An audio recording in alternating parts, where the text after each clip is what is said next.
All right, John, thanks for joining us on this Saturday. Appreciate you getting on as always, man. We had actually, it's not our record annuity month, but it was February. But January, we did 5 million in annuities. February, we did 3.9, which was really good considering we had convention and a bunch of stuff going on in a shorter month. So I think a lot of the things that you're doing all of the growth is literally because you're helped our team do it because I don't know anything about annuities and you're really good at it. And all the agents are really love learning from you. So I appreciate you, everything you're doing. We wanted to jump on and kind of go through some thoughts you had following up with all the things we learned from convention and kind of some things you're seeing right now that can get more people, involved in selling annuities. And before you go, like I on our marketing piece, I put like, learn how to sell a product that you don't actually have to sell, right? Or that the client doesn't have Yeah, to purchase, which is like every time I think about that and every time I go to talk about annuities with you, I'm like, oh yeah, the client does not have to even buy this. Like, why don't we sell it's more of them? it's not a So sale at all. I'll shut up and get out of your way, dude. But I appreciate all the support you give to our team and, looking forward to keep it growing this side of the business with you. Hey, you bet. Thanks for having me on.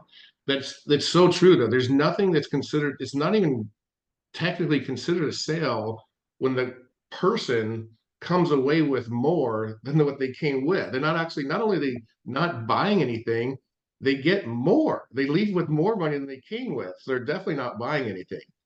Um, Yeah, so coming out of convention, we there was a lot of focus on annuities, more so than ever this convention, which is awesome because it's such a strong product. It's so needed in the marketplace for retirees, people looking at retiring, people that have dormant 401ks, and it's really cool to see the excitement about it. The new agents that are uncovering funds, uncovering money, running different scenarios. I think I think a lot more can get involved and that's going to do a lot of different things. And I kind of touched on this with you, but just to give you guys an idea of how the one word, if you left conference when you went to any annuity training, the word you walked away from was simple, simple, simple, simple. We really want you guys to understand how simple these products are. And so I was just talking to Zach and I was telling him that I looked at the whole process of uncovering the money, setting the appointment, doing some fact finding, finding what their current situation is, what their retirement goals are, and doing a presentation of one of our products, and then following up with the application, and then even a review after the policy is closed. And I looked at how much time I'm spending with each client or involved in the whole process. It's an hour and 40 minutes between the start to finish, uncovering the money, setting the appointment, doing some fact finding, finding out their goals, their current situation, reviewing the illustration with them, doing the application, and then a review once it's done, an hour and 40 minutes.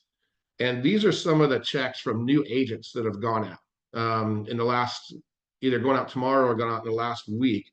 Is these are commission checks for brand new agents that knew nothing about annuities at conference, brought me different scenarios, and this is what they're getting paid. One's 11,000, one's 7,800, one's 7,100, one's 4,702, 4,725, and another one's $15,000. And these are agents that knew nothing about annuities. They just asked the right questions. They brought the scenarios to me. We met with the clients, we wrote them up, and now they're getting paid. And so I kind of want to recap some of the stuff that we went over and we learned during conference. And again, how simple these things are. We have 10,000 people retiring every single day in the U.S. They did a study on the people that are retiring, and 53% of them believe they do not have enough money for retirement. That means 5,300 people are retiring every single day that do not believe they have enough money to last them through retirement. Our products don't lose any money. What's the quickest way to burn through your retirement? That's to lose 10, 20, 30% of it after you retire. There's people that are looking at retired or retired already, they've already lost their biggest asset. Your biggest asset in life is your earning power. When you're 20 years old and you have no money, your biggest asset is your earning power. When you're 30 years old, you can go broke and recover all that because you still have your biggest asset, which is your earning power. When you're 65 years old and you've saved everything you possibly could for retirement, your biggest asset, your earning power, is gone. So you need to make what you have last. And our products are so strong, and so simple for the retirees to understand. You do not lose any money. They give you a bonus, and that's why it's not a sale, is because on day one they're going to add money to your account. And I don't think this is a small thing either. Is we have little or no fees involved. A lot of brokerage accounts have a broker fee, and then they have internal fund fees that they get charged as well too. So even on a flat account, their account's being chipped away. Um, and the returns on these is incredible. I have one account I was looking at yesterday, and his year is not up yet, but when it is, I'll show you the statement. But over a 2-year time frame, he's on pace to gain 40%, and he rolled over 560. His account's going Wow. to be worth 750,000 when his next statement comes up. So again, we have something that's so simple. There's no market losses. There's little or no fees. The client leaves with more money that they came with, and then you get a more than fair return over time. And so, Yeah. I don't want to cut you off real quick, but you talked about like the power of not losing money. Like I want to, Mhm. this is a curveball. I did not prepare for this at all, so I'm sorry, but I'm going to pull this up because it's a presentation that we're working on related to IU. Can you see my screen with the sequence Yeah, of yeah, yeah, returns? yeah.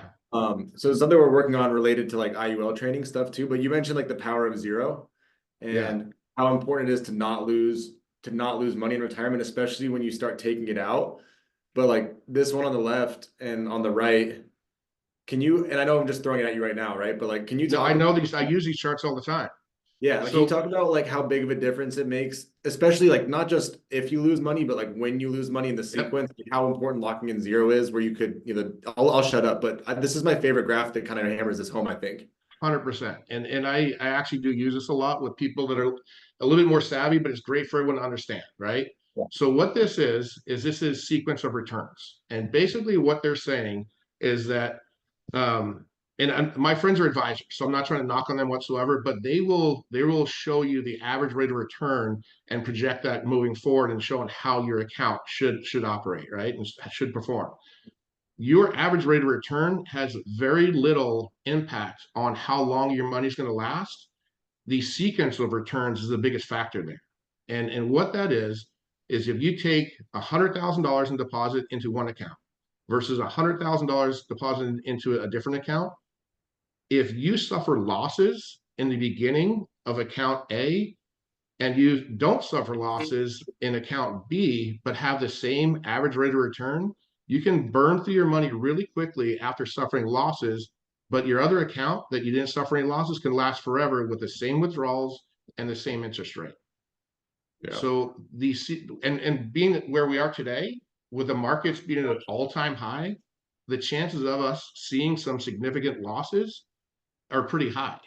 So what we're seeing now is if somebody who keeps their money in the market versus somebody who protects it and moves it out, they can have the same rate of return, they can have the same withdrawal rate, but if somebody suffers losses, they can burn through their entire retirement in a matter of they show on those it's typically 14 years if you take Yeah. 5% out. So they can deplete their entire retirement only because they suffered losses in the beginning versus no losses.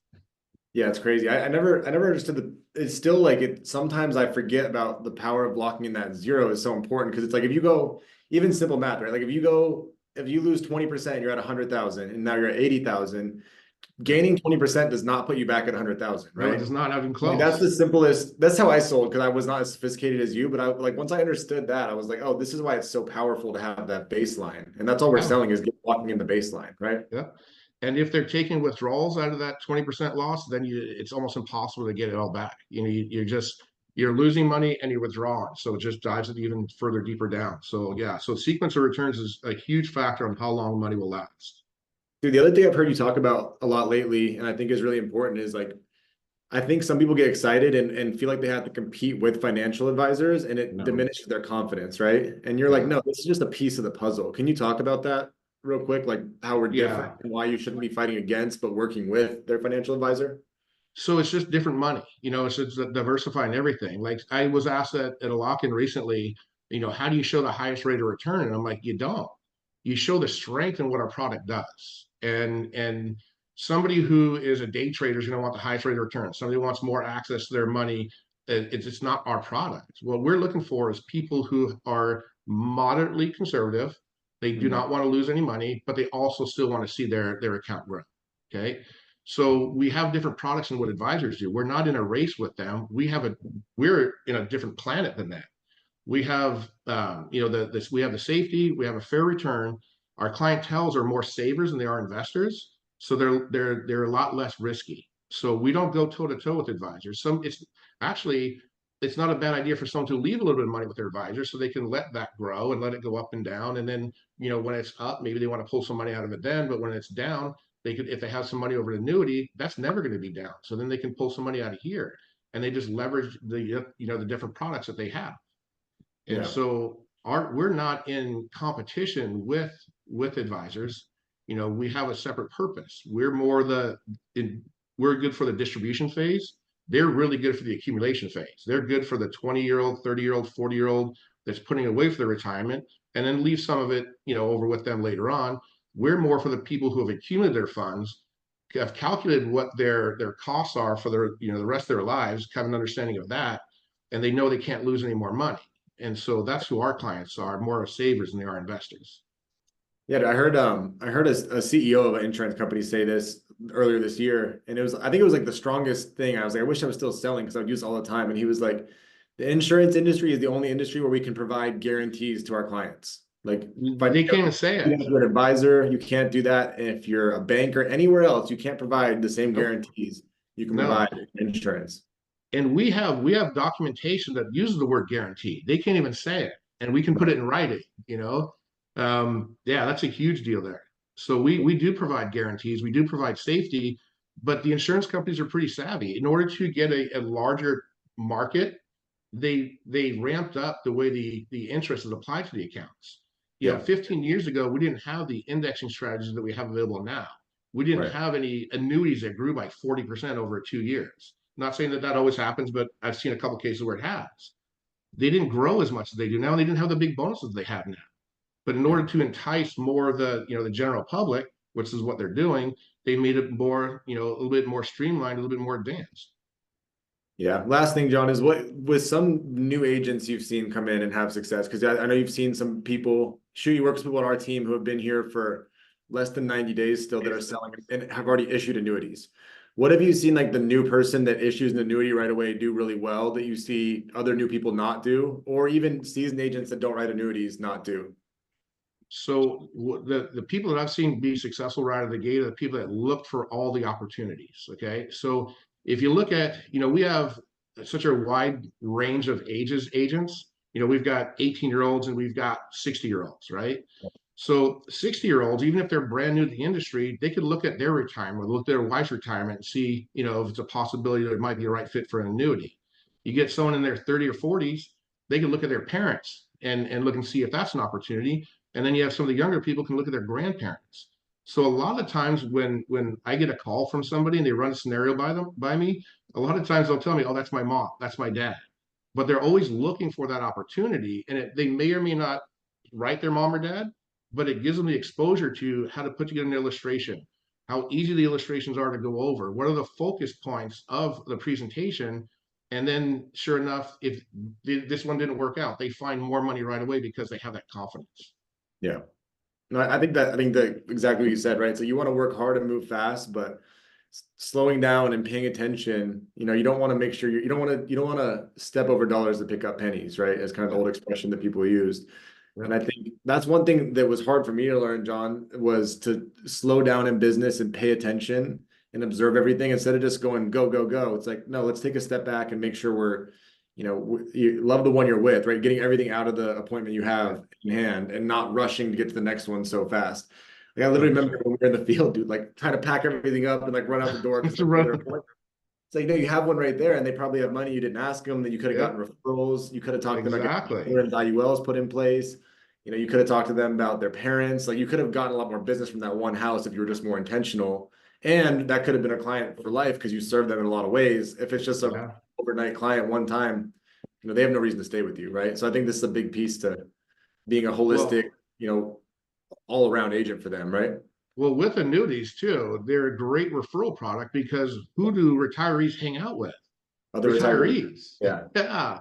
They're not playing basketball with 24-year-olds. they're hanging out with people just like them, and they come across this great product and they tell their friends. Right. So they're a great source of referrals too. Awesome, dude. Well, hey, I appreciate your help. Thank you for everything you do for the team, man. And You you bet. know, everyone loves how you do and help them with the appointments in the beginning, but also you teach them to be self-sufficient, which I think is super important. So Just to add this in, I look back and we've had 10 agents in the last 60 days write their first annuities that I worked with or helped one time, and then the next one they wrote their own. So the whole process works. You guys keep finding money. And great job for those people that have written their own in the last 60 days, because there's 10 new agents in your group that have. dude, the other thing that's cool, John, is that a lot of those people I know, like those guys are teaching people how to write annuities now. You know, like 100%. that, Yeah. that's the whole model. And we talked about this on our manager call yesterday, but it's like the model is like watch one and then do one and then teach one, like with all parts of business, right? 100%. So now people are moving from the watching to like do one on their own, have you on emergency support, and then going and Yeah. teach someone. And if you can teach someone how to do something, then you've mastered it. So that's what you've done, and I appreciate that, dude. Awesome. Thanks for having me on.